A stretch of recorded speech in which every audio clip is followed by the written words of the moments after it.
Hi all, welcome to Super Notes. ഇന്ന് നമുക്ക് Kerala PSC Kerala public service commission 45ഓളം notifications ഇന്ന് പുറപ്പെടുവിച്ചിട്ടുണ്ട്. ആ നോട്ടിഫിക്കേഷൻസ് ഏതൊക്കെയാണെന്നുള്ളത് വളരെ വേഗത്തിൽ ഒറ്റ നോട്ടത്തിൽ നോക്കുക എന്നുള്ളതാണ് നമ്മുടെ ഈ സെഷന്റെ പ്രധാന ഉദ്ദേശം എന്ന് പറയുന്നത്. ഓക്കെ, നമുക്ക് സ്റ്റാർട്ട് ചെയ്യാം.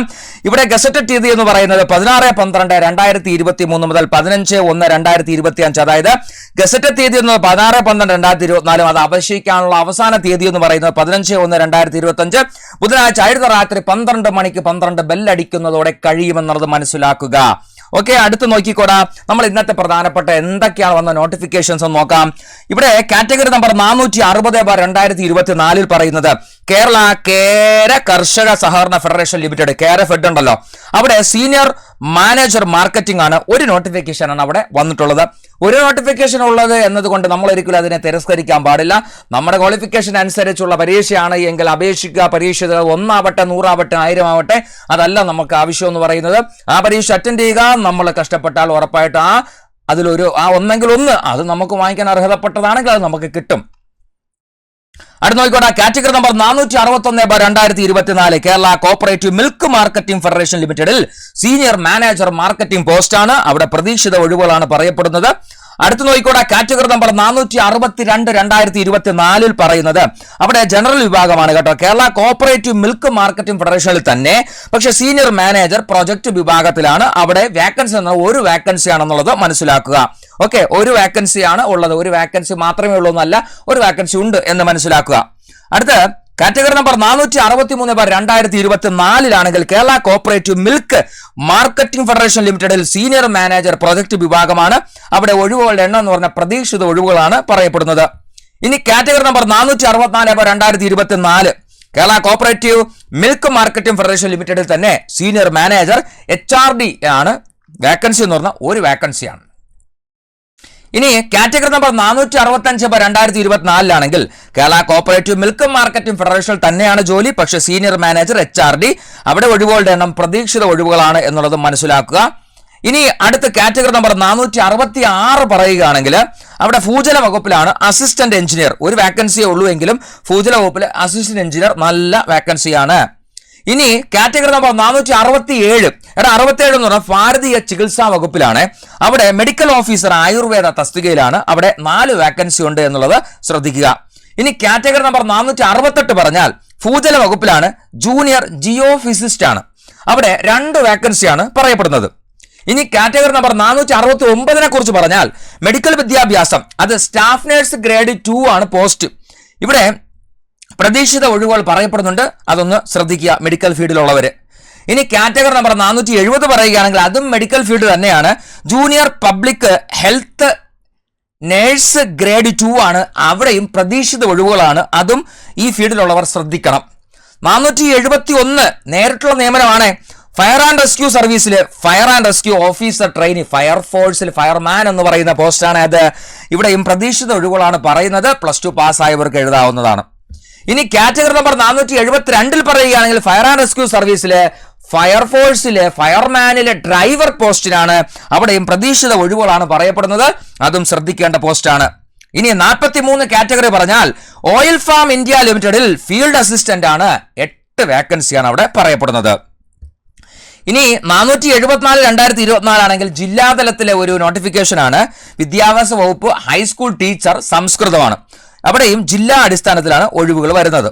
ഇനി കാറ്റഗറി നമ്പർ 475 പറഞ്ഞാൽ വിദ്യാഭ്യാസ വകുപ്പ് ഹൈസ്കൂൾ ടീച്ചറാണ്, പക്ഷെ ഉറുദു ടീച്ചറാണ്.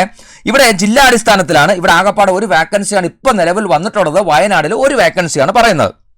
ഇനി അടുത്ത കാറ്റഗറി നമ്പർ 476 പറഞ്ഞാൽ വിദ്യാഭ്യാസ വകുപ്പാണ്, ഹൈസ്കൂൾ ടീച്ചർ മലയാളം. അങ്ങനെയാണെങ്കിൽ അവിടെ തസ്തിക മാറ്റം വഴിയാണെന്നുള്ള ഒന്ന് ശ്രദ്ധിക്കണം. ഇവിടെ കൊല്ലത്ത് 2, അതുപോലെ പത്തനംതിട്ട 1, മലപ്പുറത്ത് 3 വേക്കൻസിയാണ് തസ്തിക മാറ്റം വഴി ഹൈസ്കൂൾ ടീച്ചർ മലയാളത്തിനുള്ളത്. ഇനി കാറ്റഗറി നമ്പർ 477 ആണെങ്കിൽ നേരിട്ടുള്ള നിയമനമാണ്. ഫയർ ആൻഡ് റെസ്ക്യൂ സർവീസിൽ വനിതാ fire and rescue officer trainee. പക്ഷെ ഇവിടെ ശ്രദ്ധിക്കേണ്ടത് മലപ്പുറം ജില്ലയിൽ ഒരു വേക്കൻസിയാണ് റിപ്പോർട്ട് ചെയ്യപ്പെട്ടിട്ടുള്ളത്, അല്ലെങ്കിൽ വിജ്ഞാപനത്തിൽ വന്നിട്ടുള്ളത്. ഇനി കാറ്റഗറി നമ്പർ 478 പറഞ്ഞാൽ മൃഗസംരക്ഷണ വകുപ്പില് ചിക്ക് സെക്ടർ. ഇത് പാലക്കാടാണ്. ഒരു ഒഴിവാണ് റിപ്പോർട്ട് ചെയ്യപ്പെട്ടുള്ളത്, അല്ലെങ്കിൽ ഒരു ഒഴിവാണ് നോട്ടിഫിക്കേഷനിൽ വന്നത്. കാറ്റഗറി നമ്പർ 479 വിവിധ വകുപ്പുകളിൽ ആയ.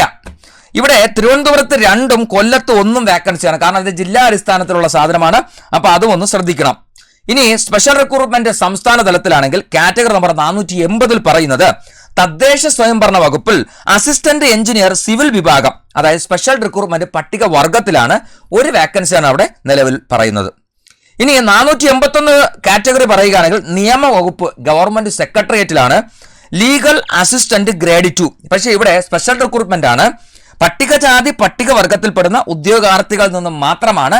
ഒരു ഒഴിവാണ് അവിടെ റിപ്പോർട്ട് ചെയ്യപ്പെടുന്നത്. ഇനി കാറ്റഗറി നമ്പർ 482 പറഞ്ഞാൽ ഭക്ഷ്യസുരക്ഷാ വകുപ്പാണ്. ടെക്നിക്കൽ അസിസ്റ്റന്റ് ഗ്രേഡ് 2 ആണ്. 2 വേക്കൻസിയാണ്. അത് സംസ്ഥാന തലത്തിലാണ്. ഇനി കാറ്റഗറി നമ്പർ 483 പറഞ്ഞാൽ ധനകാര്യ സെക്രട്ടേറിയറ്റ് ആണ്. അത് കമ്പ്യൂട്ടർ അസിസ്റ്റന്റ് ഗ്രേഡ് 2 ആണ്. അവിടെ സ്പെഷ്യൽ റിക്രൂട്ട്മെന്റ് പട്ടിക വർഗ്ഗക്കാർക്ക് മാത്രമാണ്. ഒരു വേക്കൻസിയാണ് അല്ലെങ്കിൽ ഒരു ഒഴിവാണ് ഇപ്പോൾ പറയപ്പെടുന്നത്. സ്പെഷ്യൽ റിക്രൂട്ട്മെന്റ് ജില്ലാ തലത്തിൽ പറയുകയാണെങ്കിൽ കാറ്റഗറി 484. ഇവിടെ കേരള പോലീസ് സർവീസിൽ police constable trainee armed police battalion. ഇത് ശ്രദ്ധിക്കണം. കാരണം ഇവിടെ ജില്ലാ അടിസ്ഥാനത്തിൽ, അതായത് ഇവിടെ ശരിക്കും പട്ടികജാതി പട്ടികവർഗ്ഗക്കാർക്ക് നല്ലൊരു വേക്കൻസിയാണ്. അവിടെ തിരുവനന്തപുരത്ത് 3, പത്തനംതിട്ടയിൽ 5, ഇടുക്കിയിൽ 4, അതുപോലെ തൃശ്ശൂരിൽ 7, അതുപോലെ മലപ്പുറത്ത് 4 വേക്കൻസികളാണ് പറയപ്പെടുന്നത്.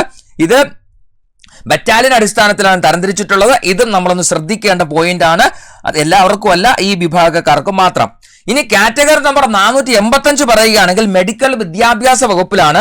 പക്ഷേ അത് അസിസ്റ്റന്റ് പ്രൊഫസർ ഇൻ നെഫ്രോളജി വിഭാഗത്തിലാണ്. ഇത് UGCയുടെ മാനദണ്ഡം അനുസരിച്ചാണ് സാലറി കിട്ടുന്നത്. ഇവിടുത്തെ ഒഴിവിന്റെ എണ്ണം എന്ന് പറയുന്നത് 1 ഈഴവ അല്ലെങ്കിൽ തീയ അല്ലെങ്കിൽ ബില്ലവ വിഭാഗക്കാർക്ക് മാത്രമാണ് ഇതിന് അർഹത. ഇനി കാറ്റഗറി നമ്പർ 486 പറഞ്ഞാൽ മെഡിക്കൽ വിദ്യാഭ്യാസത്തിൽ തന്നെ assistant professor in paediatric surgery. അവിടെയും UGC മാനദണ്ഡം അനുസരിച്ച് തന്നെയാണ്. പക്ഷേ SCയിലാണ് ഒരു ഒഴിവെന്ന് പറയുന്നത്. അത് ഒരെണ്ണമാണ്. ഇനി കാറ്റഗറി നമ്പർ 487 പറഞ്ഞാൽ ആയുർവേദ മെഡിക്കൽ വിദ്യാഭ്യാസം അസിസ്റ്റന്റ് പ്രൊഫസർ ഇൻ രചന ശരീര, അതായത് ആയുർവേദമാണല്ലോ, അപ്പൊ അതിൻ്റെതായ പേരാണ്. UGC മാനദണ്ഡം അനുസരിച്ചാണ് സാലറി. പക്ഷെ ഒരു ഒഴിവാണെങ്കിലും ആ ഒഴിവ് ആർക്കാണ്? ലാറ്റിൻ കാത്തലിക് ആംഗ്ലോ ഇന്ത്യൻ വിഭാഗക്കാർക്കാണ് എന്നുള്ളതും ഒന്ന് ഓർക്കുക. ഇനി കാറ്റഗറി നമ്പർ 488 പറഞ്ഞാൽ ഇതൊരു 2ാം NCA നോട്ടിഫിക്കേഷൻ ആണ്. ആയുർവേദ മെഡിക്കൽ വിദ്യാഭ്യാസം അസിസ്റ്റന്റ് പ്രൊഫസർ ഇൻ ക്രിയ ശരീര. ഇതും UGC മാനദണ്ഡമാണ്. അതും നേരത്തെ പറഞ്ഞതുപോലെ ലാറ്റിൻ കാത്തലിക് അല്ലെങ്കിൽ ആംഗ്ലോ ഇന്ത്യൻ വിഭാഗങ്ങൾക്കുള്ള ഒരു വേക്കൻസിയാണ്.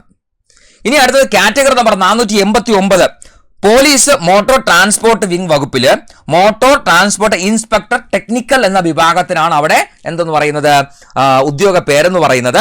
ഒരു വേക്കൻസിയാണ്. അതൊരു NCA പട്ടികജാതി വിഭാഗക്കാർക്കാണെന്ന് മനസ്സിലാക്കുക.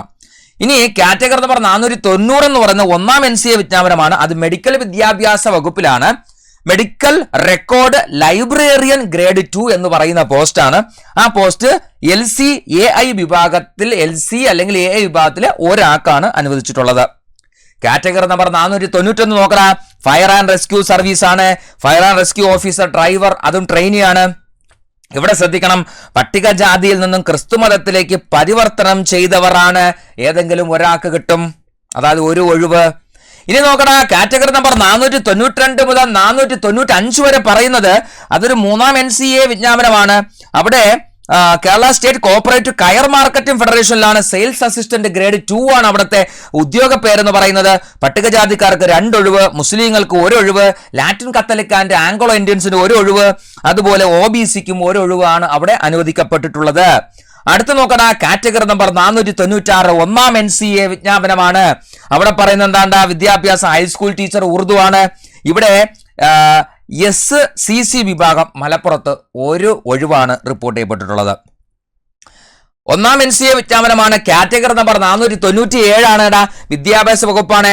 LP സ്കൂൾ ടീച്ചർ, തമിഴ് മീഡിയമാണ്. ശ്രദ്ധിക്കണം, തമിഴ് മാധ്യമം. അത് ജില്ലാ അടിസ്ഥാനത്തിലാണ്. തിരുവനന്തപുരത്ത് ഒരെണ്ണം. പക്ഷെ ഇത് ആർക്കാ പറ്റുന്നത്? ഈഴവ അല്ലെങ്കിൽ തീയ അല്ലെങ്കിൽ ബില്ലവ വിഭാഗങ്ങൾക്ക്. ഇനി 1ാം NCA നോട്ടിഫിക്കേഷൻ 498ഉം 499ഉം പറയുന്നത് വിദ്യാഭ്യാസ വകുപ്പിലെ LP സ്കൂൾ ടീച്ചറാണ്. അത് തമിഴ് മാധ്യമം. ഈഴവ തീയ വിഭാഗം കൊല്ലം 1ഉം മുസ്ലിം വിഭാഗം കൊല്ലം 1ഉമാണ് അവിടെയുള്ള ഒഴിവ് എന്ന് പറയുന്നത്. ഇനി കാറ്റഗറി നമ്പർ 500ഉം 501ഉം പറയുന്നത് LP സ്കൂൾ ടീച്ചർ തമിഴ് മാധ്യമം തന്നെയാണ്. അതും ജില്ലാ അടിസ്ഥാനത്തിലാണ്. അവിടെ ശ്രദ്ധിക്കണം, ഇടുക്കിയിൽ 8 വേക്കൻസിയും ഇടുക്കിയിൽ തന്നെ 3 വേക്കൻസി, അതായത് ഇടുക്കിയിൽ ഈഴവ തീയ ബില്ലവ വിഭാഗങ്ങൾക്ക് 8 വേക്കൻസിയും വിശ്വകർമ്മ വിഭാഗത്തിന് 3 വേക്കൻസിയുമാണ് റിപ്പോർട്ട് ചെയ്യപ്പെട്ടിട്ടുള്ളത്, അല്ലെങ്കിൽ ഒഴിവുകളുടെ എണ്ണം എന്ന് പറയുന്നത്. ഒന്നാം NCA നോട്ടിഫിക്കേഷൻ 502 എന്ന് പറയുന്ന കാറ്റഗറി നമ്പറിലാണെങ്കിൽ ഇതേപോലെ വിദ്യാഭ്യാസ വകുപ്പ് UP സ്കൂൾ ടീച്ചറാണ്, തമിഴ് മീഡിയം. അവിടുത്തെ ഒരു ഒഴിവെന്ന് പറയുന്നത് ലത്തീൻ കാത്തലിക് അല്ലെങ്കിൽ ആംഗ്ലോ ഇന്ത്യൻ ആണ്. കൊല്ലത്താണ് ആ വാക്കൻസി ഉള്ളത്. ഇനി കാറ്റഗറി നമ്പർ 503 പറയുകയാണെങ്കിൽ വകുപ്പ് എന്ന് പറയുന്ന വിവിധ വകുപ്പാണ്. അവിടെ ക്ലർക്ക് പോസ്റ്റാണ്. തമിഴും അതുപോലെ മലയാളവും അറിയുന്നവരായിരിക്കണം. ഇത് ധീവര വിഭാഗത്തിലെ ആൾക്കാണ് ഈ വാക്കൻസി ഉള്ളത്. സ്ഥലം ഇടുക്കിയാണെന്ന് ഓർക്കുക. അടുത്തത് കാറ്റഗറി നമ്പർ 504 പറഞ്ഞാൽ വിവിധ വിഭാഗങ്ങളിലെ ആയമാർക്കാണ്. പക്ഷെ ഇവിടെ വയനാട് ഒരു വാക്കൻസിയാണുള്ളത്, അതും വിശ്വകർമ്മയ്ക്കുള്ളതാണെന്ന് മനസ്സിലാക്കുക. ഓക്കെ അല്ലേ? അപ്പോ ഇത്രയുമാണ് നമ്മുടെ ഇന്ന് നമ്മുടെ കേരള PSC കൊണ്ടുവന്ന 45 നോട്ടിഫിക്കേഷനാണ് നമ്മൾ ഈ പറഞ്ഞത്. ഈ നോട്ടിഫിക്കേഷൻസിൽ നമുക്ക് ഏറ്റവും പ്രധാനപ്പെട്ടതെന്ന് പറയുന്നത് ഫയർഫോഴ്സും അതുപോലെ ഫയർഫോഴ്സിലെ ഡ്രൈവർ പോസ്റ്റുമാണെന്ന് മനസ്സിലാക്കണം. ഈ 2 പോസ്റ്റുമായിട്ട് ബന്ധപ്പെട്ടും നമ്മുടെ സൂപ്പർ നോട്ട്സ് കോഴ്സുകൾ ആരംഭിച്ചിട്ടുണ്ട്. അതുപോലെ ആ കോഴ്സിൽ നിങ്ങൾക്ക് എപ്പോൾ വേണമെങ്കിലും ജോയിൻ ചെയ്യാവുന്നതാണ്. പുതിയ കോഴ്സുകൾ നമ്മൾ ഉടനടി ആരംഭിക്കുന്നുണ്ട്. അതിൻ്റെ സ്പെഷ്യൽ ടോപ്പിക്കുകൾ നല്ല അടിപൊളിയായിട്ട് നമ്മളിവിടെയുള്ള ഏറ്റവും പ്രധാനപ്പെട്ട അധ്യാപകർ തന്നെയാണ് സ്പെഷ്യൽ ടോപ്പിക്കുകൾ എടുക്കുന്നത്. അപ്പോൾ ഇതുമായിട്ട് ബന്ധപ്പെട്ട് നിങ്ങൾക്ക് എന്ത് അറിയണമെങ്കിലും നമ്മൾ താഴെ ഡിസ്ക്രിപ്ഷൻ ബോക്സിൽ നിങ്ങൾക്ക് സംശയം നമ്മുടെ കമന്റ് ബോക്സിൽ ചോദിക്കാം. അതുപോലെ നമ്മുടെ ഡിസ്ക്രിപ്ഷൻ ബോക്സിൽ നമ്മുടെ ഗൂഗിൾ ഫോം നമ്മൾ ഇട്ടിട്ടുണ്ട്. അതിൽ നിങ്ങൾ കയറി കൃത്യമായിട്ട് കണക്ട് ചെയ്യുക. ഓക്കെ, എപ്പോഴും ഞങ്ങളുമായിട്ട് ടച്ചിലിരിക്കുക. പുതിയ നോട്ടിഫിക്കേഷൻസും പുതിയ അറിവുകളുമായി ഞങ്ങൾ വീണ്ടും വരുന്നതായിരിക്കും. Bye, thank U.